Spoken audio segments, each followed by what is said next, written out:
Hello guys, in this video I'm going to show you how to enable the scale bar on the Gaia GPS application.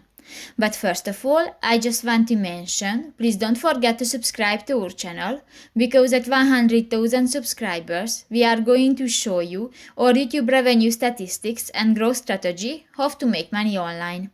So let's jump into it. First of all, open the application on your device.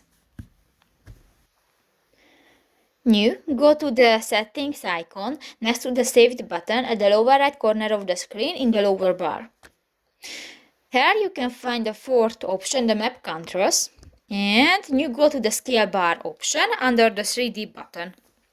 And if you want to enable this function or display, just click to the next white circle, and if it will be green, this function will be enabled or displayed on your screen, and add on. So that's pretty much it for this video, guys. See you in the next one. Bye bye.